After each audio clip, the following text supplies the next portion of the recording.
রোজকার রুটিন মাফিক চলে এলাম মর্নিং ওয়াকে। আর মর্নিং ওয়াকে এসে দেখুন আপনাদের সঙ্গে শেয়ার করি, এই যে এখানে মাছ ধরছে টিকিট কেটে। আর এই মাছ ধরার প্রতিযোগিতাও হয় এখানে।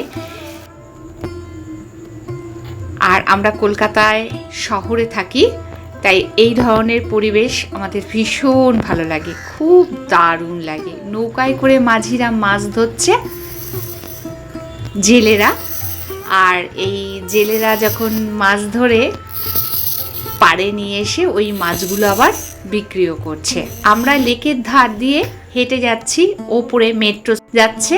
আজ রবিবার, তাই এই সময় প্রত্যেক দিন মেট্রোটা যায়, আজকে হয়তো টাইমের এদিক ওদিক হয়েছে।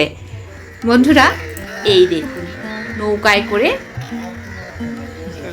জেলেরা মাছ ধরে নিয়ে এসছে। আর এখানে যে জ্যান্ত মাছগুলো সঙ্গে সঙ্গে আবার বিক্রিও হয়ে যায়। বন্ধুরা এই লেকটা কভার করতে আমাদের আধ ঘন্টা সময় লাগে। লেক শেষ করে বাইপাসের রাস্তা পার করলেই যুবভারতী ক্রীড়াঙ্গন, কলকাতার ফুটবল স্টেডিয়াম। আজ মেঘলা ওয়েদার, তাই ক্যামেরায় অতটা আনতে পারলাম না। যুবভারতী ক্রীড়াঙ্গন এখান থেকে পরিষ্কার দেখা যায় অন্যদিন। যাই হোক, মাছ নিয়ে বাড়ি ফিরবো। আর তারপর কি কি রেসিপি করছি, কিভাবে করছি, সবটা আপনাদের সঙ্গে শেয়ার করব। ফলি মাছটাও নিয়ে নিলাম, 3টে ফলি মাছ জ্যান্ত। আর নিলাম 5 মেশানো চুনো মাছ। নমস্কার, বংরাধুনি রান্নাঘরে ফিরে এলাম আরও একটি নতুন পর্বে। আশা করব আপনারা প্রত্যেকে ভালো আছেন এবং সুস্থ আছেন। আজ আমার এই ভিডিওটা দেখুন, আর ভালো লাগলে প্রচুর প্রচুর শেয়ার করুন। বন্ধুরা আজকে যারা নতুন বন্ধু তাদের বলবো সাবস্ক্রাইব করে পাশে থাকা বেল আইকনটি অল ক্লিক করে দেবেন। চলুন তবে দেখে নিই কিভাবে করছি আর কি কি লাগছে। বন্ধুরা লেকের মাছ অনেক পানা কচুরি, ময়লা, ঘাস থাকে, তাকে ধুতে অনেক সময় লেগেছে। ধুয়ে নিয়েছি, নুন হলুদ মাখিয়ে নিয়েছি, কিছুটা মাছ আলাদা করে নিলাম। আর সেই মাছটার মধ্যে 1 চামচ ময়দা মিশিয়ে নিলাম। এটা ডালের সাথে ভাজা খাওয়া যাবে, ভীষণই ভালো হয়। এইভাবে ময়দা দিয়ে মাখিয়ে, নুন হলুদ মাখানোর পর একটু ময়দা ছড়িয়ে যদি মাছটা ভেজে খান, ডালের সাথে খুব ভালো লাগে। আর ময়দা ছাড়া যে মাছটা রেখেছিলাম সেটা মাছটাও ভেজে নিলাম। এবার আলু, পেঁয়াজকুলি, টমেটো, পেঁয়াজ, কাঁচা লঙ্কা সব কিছু একসঙ্গে দিয়ে দিচ্ছি। আর সবজিগুলো যখন ভাজা হবে নেড়ে চেড়ে নুন দিয়ে দেবো, হলুদ দিয়ে দেবো জিরের গুঁড়ো, লঙ্কার গুঁড়ো, রেগুলার মশলা যেগুলো আর কি, সব কিছু দিয়ে ভালো করে মিশিয়ে সুন্দর করে ভেজে নিলাম। আর তারপরে সামান্য জল দেব সেদ্ধ হওয়ার জন্য। সেদ্ধ হবে, তারপরে ওর মধ্যে মাছগুলো দিয়ে নেড়ে চেড়ে টানিয়ে নিলেই রেডি হয়ে গেল আজকের এই সিজনে পেঁয়াজকলি দিয়ে চচ্চড়িটা। ভীষণই ভালো।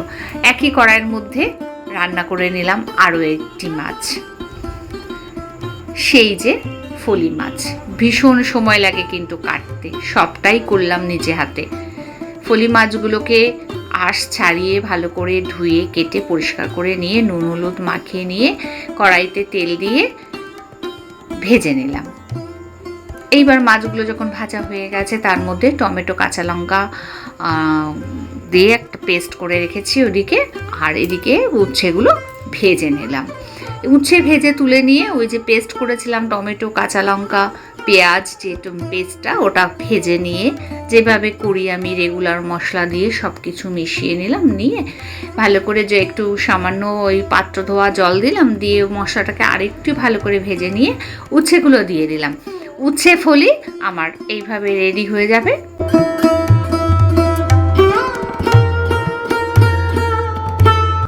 যখন উচ্ছেগুলো ভাজা হয়ে গেছে মশলার সঙ্গে সুন্দর করে, তখন অল্প জল দিয়ে ওটাকে আর একটু ফুটতে দিলাম। দিয়ে এবার যখন মাছগুলো দিয়ে দিলাম, আরও একটুখানি ফুটবে, এপিট ওপিট করে মাছগুলো সেদ্ধ হয়ে গেল, ঝোলের মধ্যে মশলার মধ্যে মিশে গেছে।